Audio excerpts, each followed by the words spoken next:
Мемлекет басшысының жолдауын Түркістан облысының тұрғындары тікелей эфирден тамашалады. Түркістандықтар президенттің жолдауындағы тың бастамаларды ерекше ықыласпен қабылдады. Әсіресе халықтың әлеуметтік жағдайын көтеруге бағытталған игі іс-шараларға ризашылықтарын білдірді. Елбасының кезекті жолдауын Кентау трансформатор зауытында 200-ге жуық адам өндіріс орнында тікелей эфирден көрді. Жұмысшылар президенттің жаңа жолдауындағы көтерілген бастамаларды зор ықыласпен қабылдады.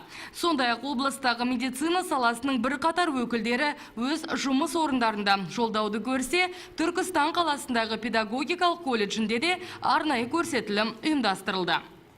Елбасымыз Нұрсұлтан Назарбаев Әбішұлы кезекті халқына жолдауын жасап отыр. Ол осы еліміздің халқының тұрмысын, әл-ауқатын жақсарту мақсатында болып жатқан нәрсе. Білім саласында және ғылым саласында қуантарлық нәрсе, жалпы ішкі бөлімнің ішкі табысының 10% бөліміз дегені бұл өте қуантарлық нәрсе. Мұғалімдерді болмайтын қосымша жұмыстармен жүктеуді тоқтату керектігін президентіміз атап айтып көрсетті. Демек, мынау әрбір науқан кезінде мұғалімдердің өз жұмысынан бөлек жұмыстарға тартылуы бұдан кейін тоқтатады деп мен сенемін. Әсіресе мына спорт, туризмді дамыту туралы өте көп айтылды. Соған байланысты мына туризм дамытуымыз керек. Өйткені біздің Қазақстанда өте көп туризмді дамытатын өңірлер өте көп болды. Әсіресе мына солтүстік Қазақстанда айтып кетті, өте көп назар аударды соған байланысты. Сонымен қатар финанс секторында дамыту керек деп айтты. Медицина саласына, медицина қызметкерлерінде рөлі өте көп болды. Бүгін әрбір қазақстандық үшін тарихи оқиға. Президент айтқан барлық бастама адами ресурсқа, қоғамға, азаматтардың әл-ауқатына бағытталған. Елбасы жолдауында айтылған әрбір тармақ егемен Қазақстанның қарқынды дамуына бағытталған тарихи іргетас.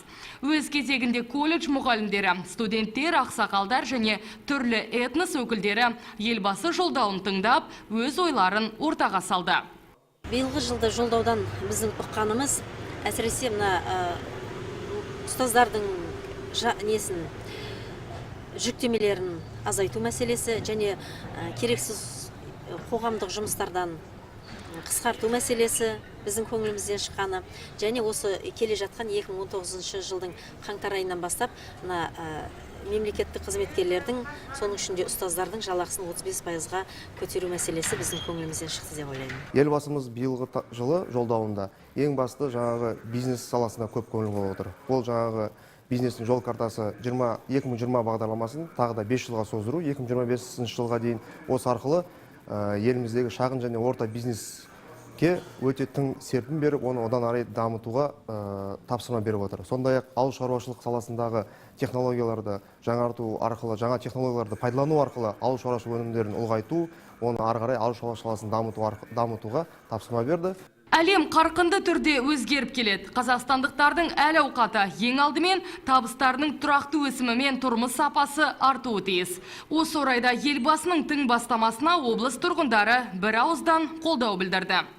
Түркістан қаласынан Ақмарал Көпжасарова, Нұржігіт Парпиев, Тұран Ньюс.